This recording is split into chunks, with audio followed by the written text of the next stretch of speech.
ये कि जनता बहुत ही खुश है कि मेरे प्रत्याशी बनने से, और सिंबल हमारा ब्रीफकेस है। और भी जनता खुशी की ब्रीफकेस इनको मिला है वार्ड नंबर 45 से।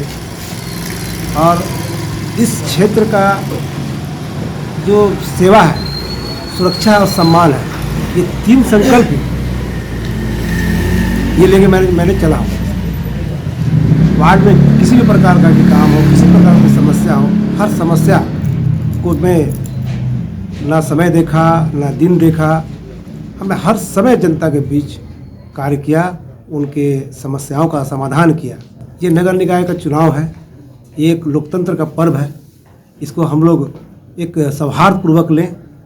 समस्याएं अनगिनत हैं, जो समस्याओं का समाधान नहीं हो पा रहा। संपूर्ण वार्ड का विकास, एक आदर्श वार्ड, एक स्मार्ट वार्ड, आज नगर पालिका का क्षेत्र का विस्तार हो रहा है। नगर पालिका का शक्ति, उसका पावर बहुत ही बढ़ रहा है।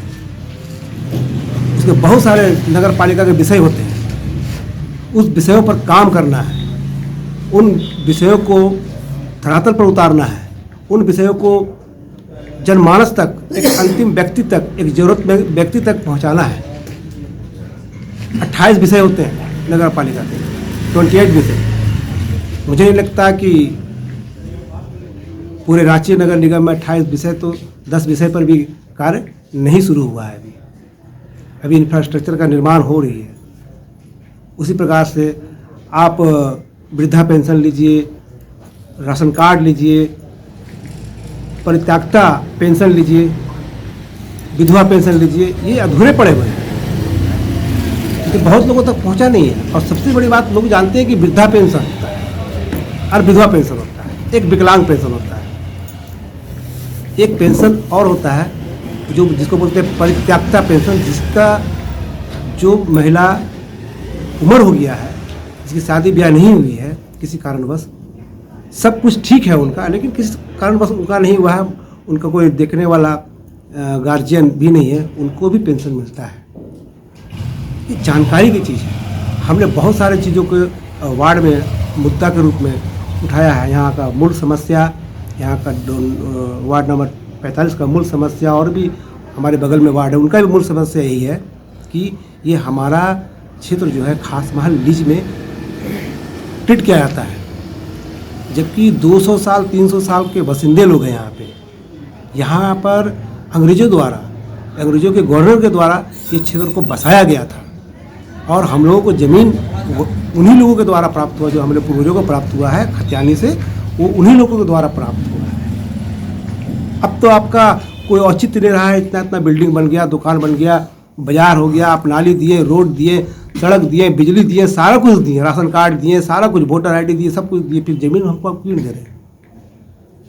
आप मुझे ज़मीन दीजिए, मेरा हक दीजिए। मैंने सरकार से निवेदन किया हूँ, मैंने 5 क्वेश्चन सरकार से किया था कि आपने कब लीज इसका नोटिफिकेशन निकला, आप किन किन लोगों को दिया, आपने किन किन लोगों को लीज में दिया। राजेश जी, ये तो बहुत बड़ी बात आपने उठाया, जमीन की मामला, राज्य स्तरीय मामला है, तो राज्य स्तरीय आपका नगर निगम क्षेत्र के मामला से हट करके ही मामला है, जहाँ तक हमको समझ में आ रहा है। जी। आपको इस बात के मामला नहीं है सर, ये बहुत है। आप हमको रोड नली सब दे रहे हैं, लेकिन वो जमीन तो हमारा नहीं है ना। कल हमको आप वहाँ से आप हमको निकाल दोगे तो मैं कहाँ जाऊँगा? हमारा तो जिंदगी भर हमारा जीवन यहाँ, और हम लोन भी नहीं ले सकते। ये मामला है, ये मामला आएगा, कल नगर निगम को जरूरत पड़ेगा। सर, ये जमीन सरकारी जमीन है, तो इस पर कोई भी चीज़ कर सकता है, तो खतरा है। हम तो जनता का सेवा के लिए उठे ना।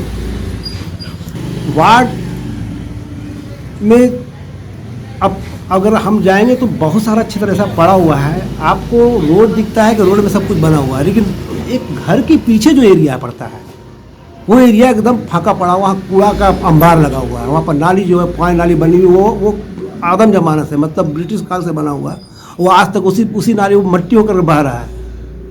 तो वो सब है। ड्रेनेज की सिस्टम जो है उसको सुधारना होगा।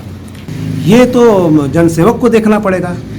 सिर्फ हम मतलब बनाने पर ही विश्वास करें, ऐसा नहीं है, बने उसका उपयोग सही हो, इस पर भी तो मुझे ध्यान देना होगा। और बना है कहाँ पर, कहाँ बना है?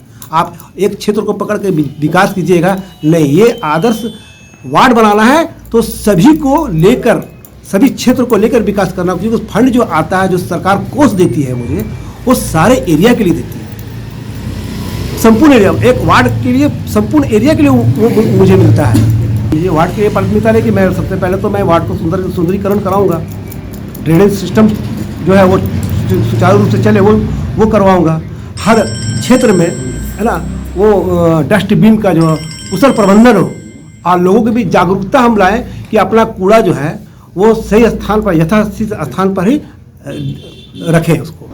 मैसेज यही है कि जनता से, कि पिछली बार मेरा बहुत ही अच्छा जनता का आशीर्वाद प्राप्त हुआ था, मैं कुछ वोट से ही अंतर से मैं पीछे रह गया था, तो अभी फिर जनता का आशीर्वाद, मैंने पिछले बार पहली बार चुनाव में प्रतिभागी बना था, प्रत्याशी बना था, उससे मुझे अच्छा सम्मानजनक मत प्राप्त हुए थे। इस बार मैंने उसी उम्मीद और उसी आशा के साथ एक मौका जनता मुझे दे, और मैं अपना जो टैलेंट है, मैं अपना जो हुनर है, मैं अपने ग्रुप के साथ में इस क्षेत्र में संपूर्ण काम करूँगा, संपूर्ण विकास करूँगा, विकास कार्यों को धरातल तक लाऊंगा, सरकार की योजनाओं को, केंद्र और राज्य की योजनाओं को एक अंतिम व्यक्ति तक पहुंचाने का प्रयास मेरे द्वारा किया जाएगा। एक मौका जनता जरूर देगी, मुझे आशा नहीं, पूरी उम्मीद है कि एक मौका जनता मुझे जरूर देगी। निवेदन है कि एक मौका मुझे जरूर दें। अपना पूरा परिचय दीजिएगा। मेरा नाम राजेश कुमार वर्मा हुआ, मुझे लोग पप्पू वर्मा के नाम से भी जानते हैं। मेरा सिंबल हुआ ब्रीफकेस छाप, चुनाव चिन्ह, प्रतीक चिन्ह है हमारा ब्रीफकेस, और क्रमांक संख्या है 8।